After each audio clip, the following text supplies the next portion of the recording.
Assalamualaikum warahmatullahi wabarakatuh. Alhamdulillahirabbil alamin. Wassalatu wassalamu ala Rasulillah wa ala alihi washabbihi ajma'in. Amma ba'd. Alhamdulillah, pada kesempatan kali ini kita dapat berjumpa via online untuk melanjutkan pembelajaran kita yang sudah masuk ke kelas 8. Insyaallah nanti di kelas 8 ini kita masih akan membahas tentang marfu'atul asma, isim-isim yang dibaca rafa, di mana pada kelas 1 kemarin sudah membahas tentang fa'il, kemudian naibul fa'il. Nah, pada kesempatan kali ini kita akan membahas tentang jumlah ismiyah, yaitu mubtada dan khobar. Seperti kita ketahui, jumlah itu dibagi menjadi dua, ada yang berupa jumlah ismiyah dan ada juga yang berupa jumlah fi'liyah. Jumlah fi'liyah sudah kita pelajari, yaitu susunan jumlah yang diawali oleh fi'il, kemudian nanti ada fa'ilnya, ada pelakunya. Sedangkan jumlah ismiyah itu adalah susunan yang diawali oleh isim, kemudian di dalamnya terdapat mubtada dan juga khobar. Pada kesempatan kali ini kita akan membahas tentang jumlah ismiyah, yaitu mubtada dan khobar. Jumlah ismiyah secara bahasa, pengertian dari jumlah ismiyah adalah susunan kata atau kalimat yang diawali oleh isim. Ya. Jadi ada susunan kata, ada beberapa kata disusun menjadi satu kalimat, di mana awal katanya adalah isim. Maka jumlah tersebut dinamakan jumlah ismiyah. Nah, jumlah ismiyah ada susunannya. Susunan yang pertama dinamakan dengan mubtada, yaitu isim yang dibaca rafa, yang terletak di awal jumlah atau susunan kata dan biasanya berupa isim ma'rifat. Kemudian susunan yang kedua adalah khobar. Khobar adalah isim yang dibaca rafa yang disandarkan pada mubtada sebagai penyempurna. Jadi dua-duanya, susunan dari jumlah ismiyah, dua-duanya mubtada dan khobar adalah isim yang dibaca rafa. Dari pengertian tadi, baik itu mubtada dan khobar, ada beberapa kata kunci di situ. Kata kunci dari mubtada itu dia harus isim. Jadi tidak boleh mubtada itu huruf, tidak boleh mubtada itu fi'il.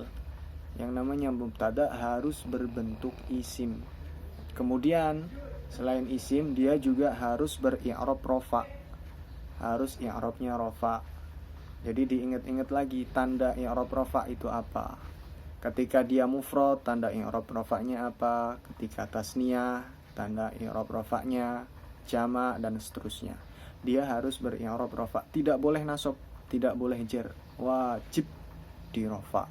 Kemudian isim yang terletak di awal, jadi yang namanya mubtada, ibtida, maka dia harus terletak di awal. Meskipun nanti ada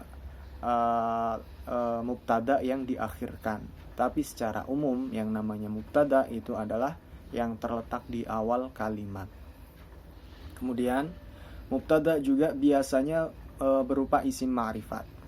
Isim ma'rifat yang sudah kita pelajari, ada isim yang diawali oleh alif lam, kemudian isim dhamir, kemudian isim isyarah, isim alam, isim mausul, isim yang diidhofahkan kepada isim ma'rifat, dan khobar itu juga ada kata kunci dari pengertian yang tadi. Yang pertama, dia harus berupa isim, kemudian i'rabnya rafa, disandarkan kepada mubtada dan sebagai penyempurna.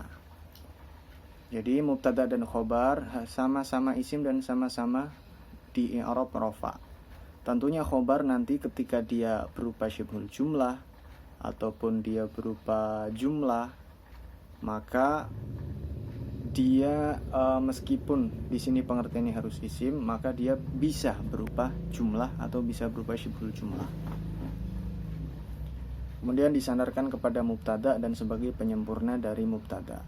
Jadi khobar ini tidak berdiri sendiri, tapi dia disandarkan kepada mubtada. menjadi khobar dari mubtada. Kemudian setelah kita tahu pengertian dari mubtada dan khobar, kita akan membahas tentang kaidah penyusunan jumlah ismiyah. Untuk membuat jumlah ismiyah ada beberapa kaidah. Yang pertama, mubtada dan khobar kedua-duanya harus dalam keadaan rofa. Nah, baik mubtada ataupun khobarnya harus dalam keadaan rofa. Kemudian selanjutnya, mubtada dalam bentuk ma'rifat, isim ma'rifat yang tadi sudah disebutkan. Kemudian mubtada dan khobar harus sama jenisnya. Jenisnya maksudnya adalah ketika mudzakkar, maka khobarnya mudzakkar. Ketika mubtadanya muannas, maka khobarnya harus muannas. Setelah itu, kaidah selanjutnya adalah mubtada dan khobar harus sama bilangannya. Ketika mufrad, mubtadanya maka khobarnya mufrad, tasniyah maka tasniyah, dan seterusnya. Nah, syarat yang ketiga dan keempat ini, mubtada dan khobar harus sama jenis dan sama bilangan, terjadi jika khobarnya berbentuk mufrad. Ya, jadi khobar nanti akan dibagi lagi. Ada khobar yang mufrad, yang tunggal. Ada khobar yang bentuknya ghairu mufrad, bisa berupa jumlah atau bisa berupa syibhul jumlah. Nah, syarat yang ketiga dan keempat, kaidah ketiga dan keempat ini, jika khobarnya berupa mufrad, ya, khobarnya berbentuk mufrad. Baik, di sini ada contoh kalimat al-kitabu jadidun. Ini adalah contoh kalimat jumlah ismiyah. Al-kitabu di jumlah ini kita bisa lihat dia adalah isim. Tanda isimnya apa di situ? Ada alif lam. Kemudian i'rabnya rofa karena dia dhammah. Terletak di awal dan isim ma'rifat. Maka dia sudah mencukupi syarat untuk menjadi mubtada. Kemudian jadidun, dia di sini menjadi khobar dari mubtada al-kitabu. Jadidun menjadi khobar dari al-kitabu. Dia adalah isim, kemudian i'rabnya rofa, dan disandarkan kepada mubtada juga sebagai penyempurna dari kalimat mubtada, kalimat al-kitabu ini.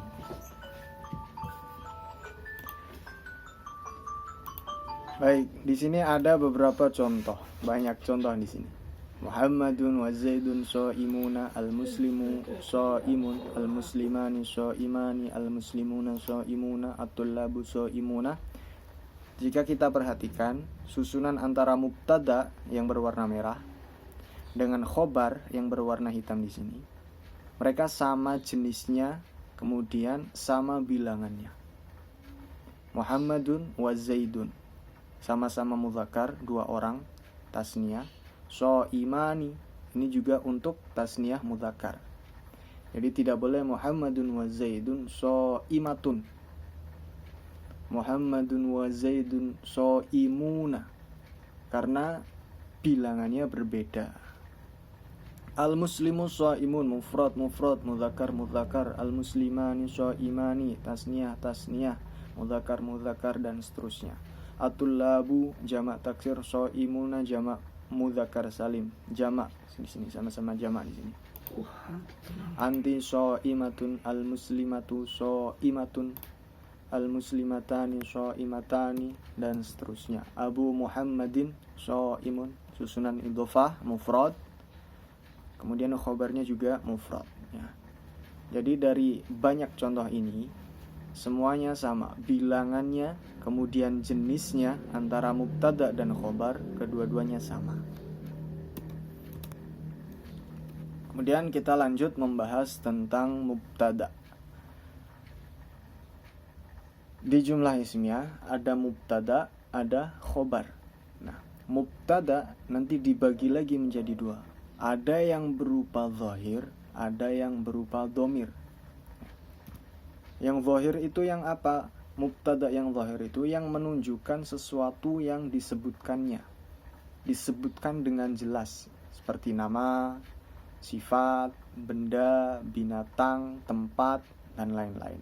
Muhammad, kemudian senang, bahagia, sedih, kucing, rumah, ayah, dan lain-lain, itu semuanya masuk kepada mubtada yang zahir. Contohnya, Al-baitu kabirun. Yang berwarna merah ini semuanya adalah contoh dari mubtada dhahir.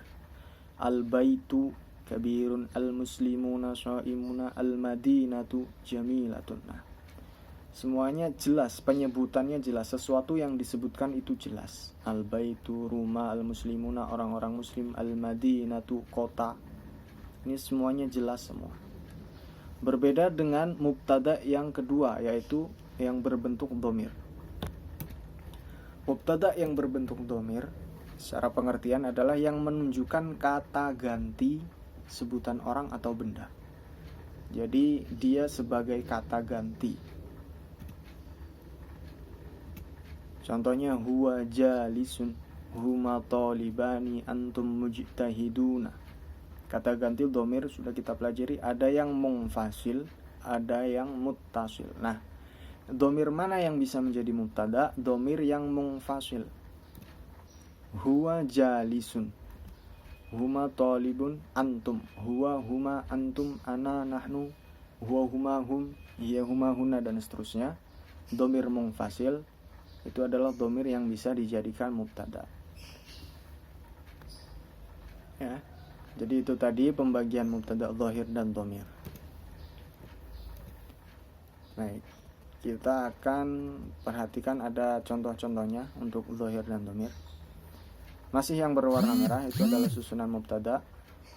Yang di sebelah kanan madrasah, Zaid, an-nadhafah, al-masjidu. Ini semuanya adalah mubtada yang zahir, jelas ya. Madrasah, Zaid, an-nadhafah, kebersihan, al-masjidu, masjid. Ini semua penyebutannya jelas. Kemudian yang dhamir yang di sebelah kiri, huwa, huma, antum, ana. Ini semua adalah isim dhamir. Isim dhamir yang menjadi mubtada, maka mubtadanya berbentuk dhamir. Oke. Kita masuk ke contoh kalimat. Al-madrasatu jadidatun. Susunan jumlah ismiyah. Karena apa? Karena kata pertamanya adalah isim. Al-madrasah, ada alif lam. Al-madrasatu kedudukannya dia adalah menjadi mubtada. Isim di awal, rofa, ya, kemudian isim ma'rifat, maka dia menjadi mubtada. Kemudian jadidah, kata yang menjadi khobar dari madrasah, maka dia menjadi khobar. Kata yang mengkabarkan, kata yang menjelaskan mubtada, maka dia menjadi khobar. Ya, robnya rofa, kemudian terletak setelah madrasah atau menjelaskan madrasah, maka dia menjadi khobar.